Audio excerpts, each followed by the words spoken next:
Let's rock and roll. Before I dive into what I'm going to be sharing on today, I wanted to give you a heads up. I am starting a series on burnout-proof leadership. It'll have about 7 parts. The series will have about 7 parts to it. So I will be going live each day for the next 7 days to talk about burnout-proof leadership. And today, we're going to be talking about the hidden costs of burnout. So take a moment. I want you to imagine this. Imagine that you are leading a team of passionate people who joined your organization because they care very deeply about the cause. But now they're starting to miss deadlines regularly. They're calling out sick. Maybe they're a little bit detached emotionally, or you're experiencing some quiet quitting. You, you're holding it all together, but barely. What is happening here? Right? Is this a performance problem, or could it be a burnout problem in disguise?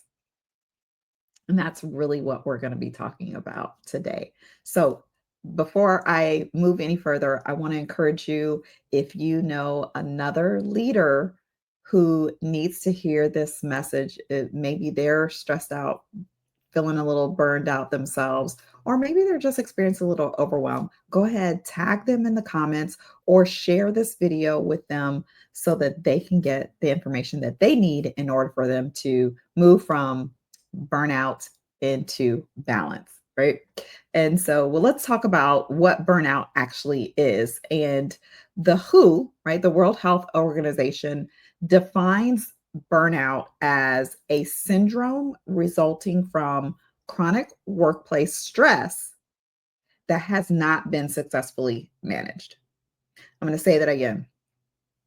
The WHO classifies burnout as a syndrome resulting from chronic workplace stress that has not been successfully managed, right? So essentially, it is you have been experiencing stress in the workplace to the degree that you have not been able to manage it in a way that reduces your levels of stress.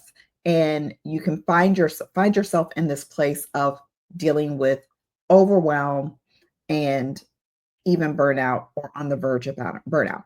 And now there's 3 different dimensions of burnout. Based on research, they've discovered 3 different dimensions of burnout, right? There's emotional exhaustion, mistrust or suspicion, and then there's this reduced sense of personal accomplishment, right? Most of us are familiar with that emotional exhaustion where we just got things coming at us so fast and so hard that we feel emotionally overwhelmed. And that can manifest in so many different ways. It can manifest in shutting down emotionally, it can manifest in anger, it can manifest in sadness, crying, right? Uncontrollable crying. For some people, it can actually manifest in laughter too, right? We each kind of have our own way that we handle emotional exhaustion. In fact, just this past weekend, I was feeling quite a bit emotionally exhausted because I was dealing with multiple life challenges all at one time, right? And so my how that manifested in me was I just kind of sat in my car for a moment, tears welling up in my eyes.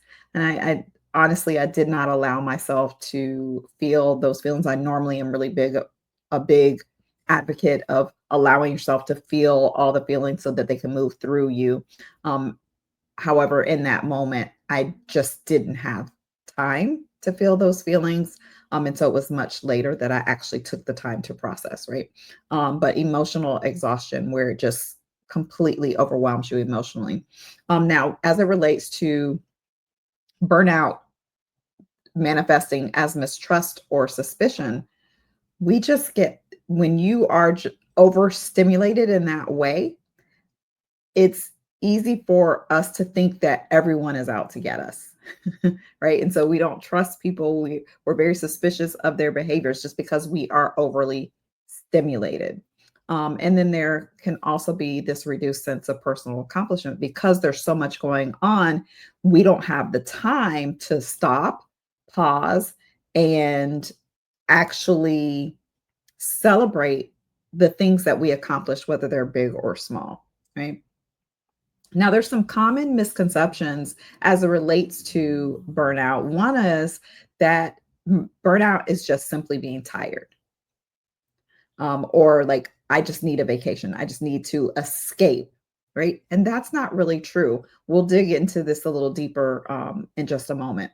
Some people believe that burnout is just a personal weakness, that I should be able to overcome this. I shouldn't feel the way that I feel. Something is wrong with me that I can't keep up or I can't handle all the things that are coming at me.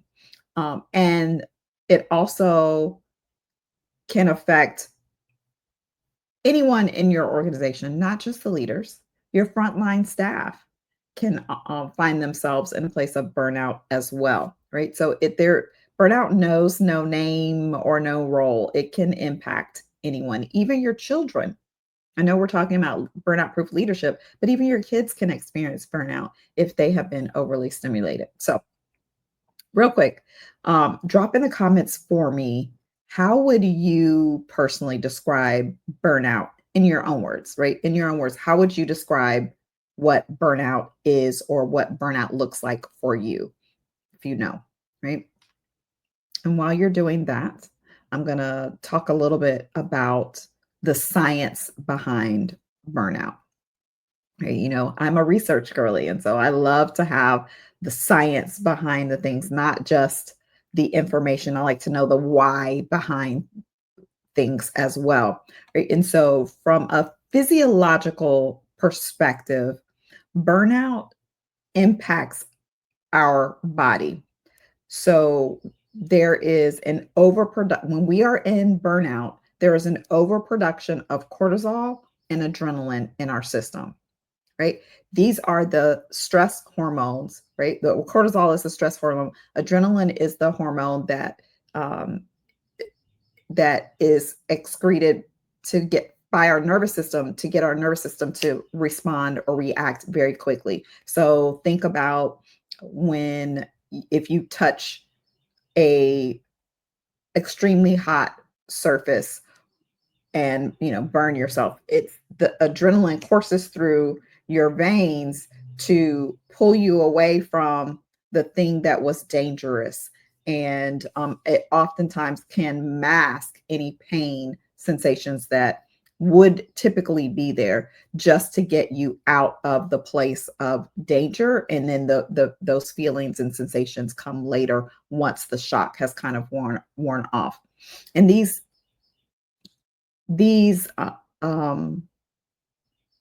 hormones can, while they are helpful, they're not intended to be in our systems for long periods of time.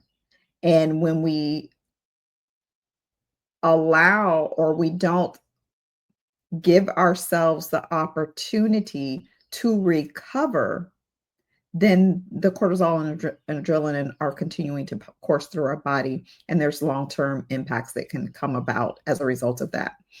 It also Burnout also suppresses our immune system, which means you're more susceptible to getting sick, right? So cold, flu, COVID, whatever, your immune system is suppressed and is not able to operate at its optimal level, which then again, it makes you more susceptible to getting ill. And then there can also be some long-term cognitive and emotional effects when, from a physiological standpoint, when we don't address burnout. Now, from a leadership perspective, there's also an impact on our decision making, right? When we are burned out, we are not as able to regulate our emotions. So we may have highs and lows with our emotions, meaning that we may lash out in anger at someone because we're not in a place where we can readily regulate our emotions. We can also get very tunnel visioned when we're under stress.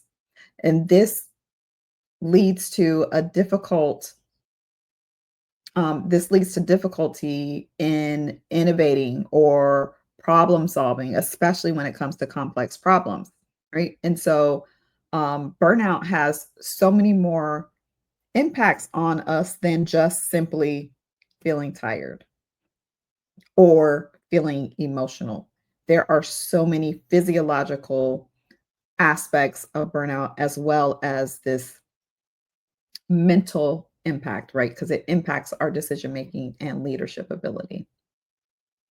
And if we don't address burnout, or if we don't address stress, small amount of stress, then it can become chronic stress and it's harmful to us physiologically as well as emotionally and potentially professionally if we don't address it. So, how does burnout show up in your team? How can you be on the lookout for whether or not your team or specific team members are experiencing burnout? The first thing is you want to look at some of these behavioral signs. An increase in absenteeism or withdrawal. Maybe there's someone who was once lively and jovial is now more irritable and withdrawn from the group. Maybe there's a low morale, a lot of complaining and murmuring happening as a group. That could be a sign of burnout. You might even also notice a resistance to change or a lack of initiative within your team members, especially if this is something new. Now, if this has always been there, that's a whole nother conversation. However, if you notice this as a shift in the way that your team shows up, this definitely could be a behavioral sign of burnout.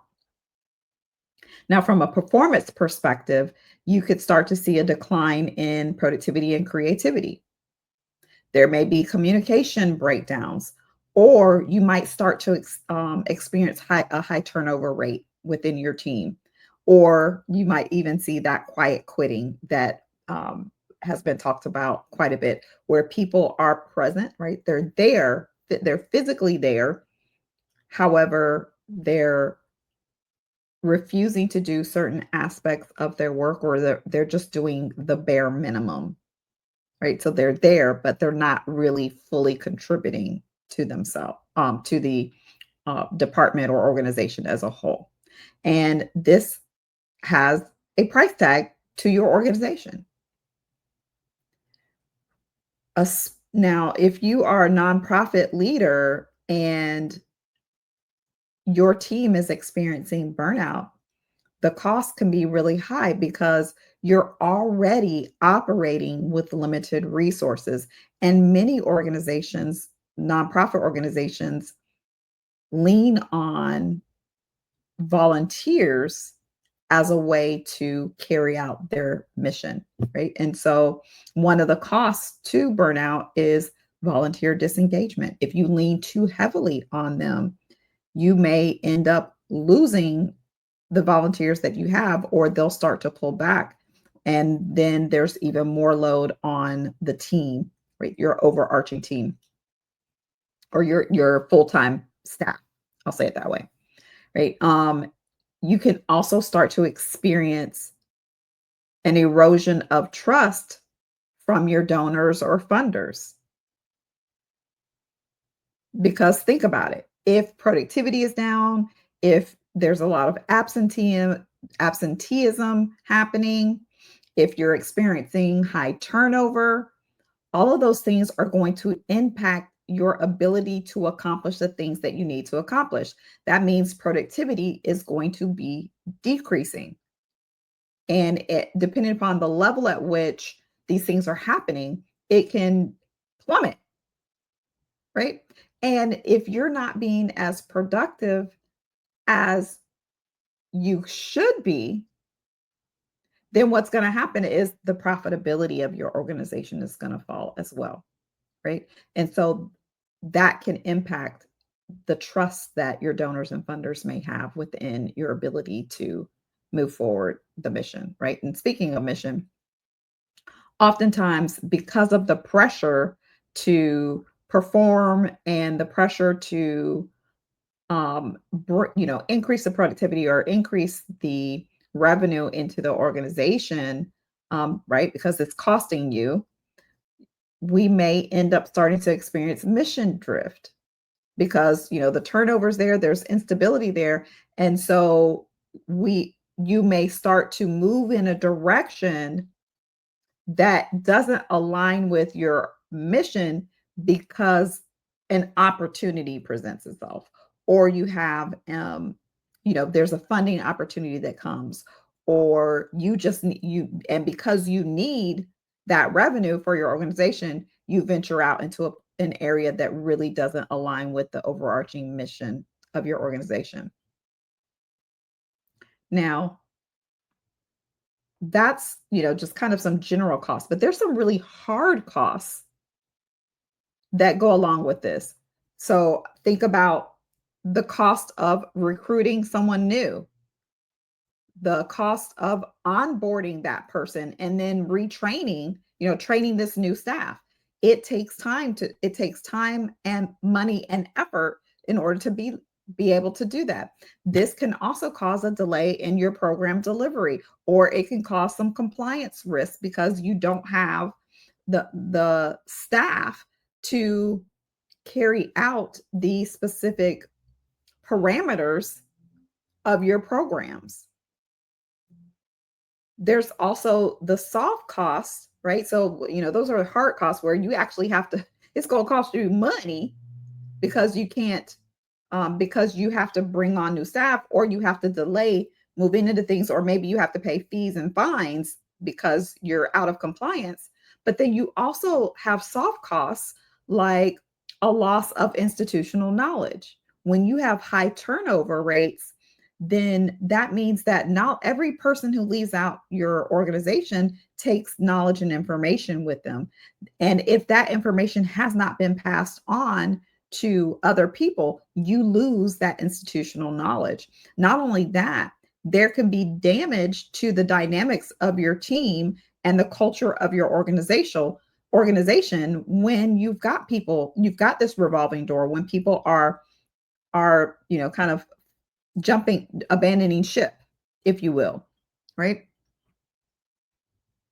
I want to share with you just a couple statistics really quick. According to Gallup, burned out employees are 63% more likely to take a sick day and 2.6 times as likely to actively seek a different job. Right? So if your teams, your organization has high levels of stress and your employees aren't able to address that, they're going to be in this place of being burned out. And if they're burned out, they're more likely to call out sick, which makes the pressure even greater for if you're short staffed. Not only that, if they're not happy, if they're burned out to the point where, or they could end up being burned out to the point where they're looking for another job. And typically when people get to that point, they're not as productive. Right. So just, and one more statistic that I'll share before I move on. In 2023, there was a study done that revealed 76%. I'm going to say that again. 76% of nonprofit employees reported feeling emotionally drained at work. Think about this. The work that you do as a nonprofit organization, whether that is a traditional nonprofit organization or even a government agency that is human service focused, even colleges and universities, you provide a human service to people. It is very, and typically we go into that work because we care, which means we're putting in so much more of our time, energy, and effort into supporting those that we are charged to serve. And that leads to emotional drain, which is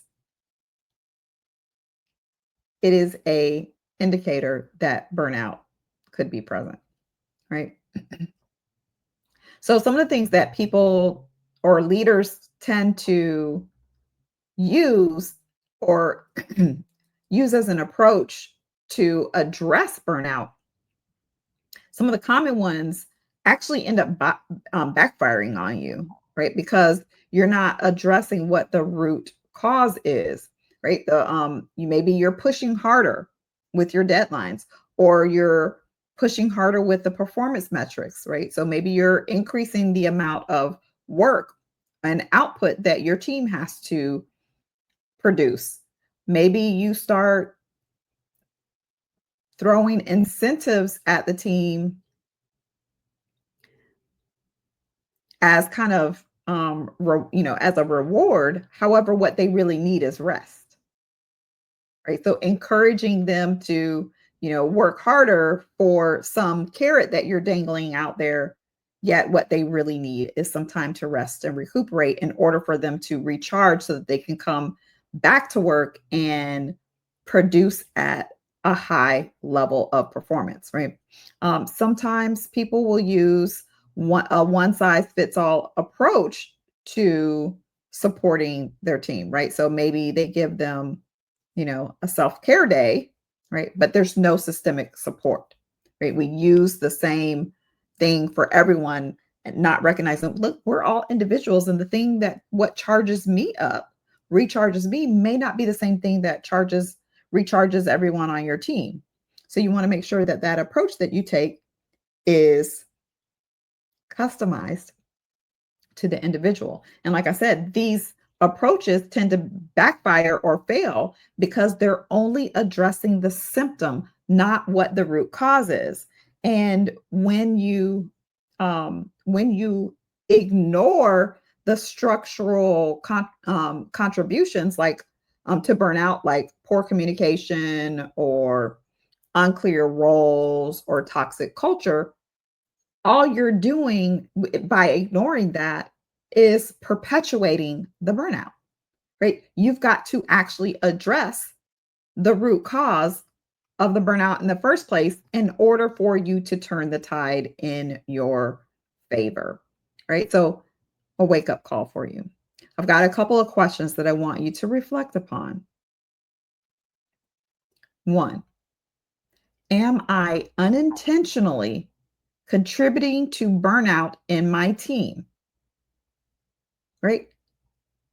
Think about all of the things that I shared with you around pushing harder, maybe giving some incentives that are rewards, but my team really needs rest. Am I approaching every single member of the team in the same way as it relates to their stress levels? What are the things that you could be doing that are contributing to the burnout of your team? Are you not being clear? Is everyone not clear what their role is? Is everyone clear about what your goals and objectives are as a team, as a department, as an organization, and how what they do ties back to each one of those layers? Ask yourself that. Am I unintentionally contributing to burnout in my team? The second question is, what pressures am I passing down instead of managing differently? Right? Am I putting pressure on my team rather than adjusting my management approach in a way that empowers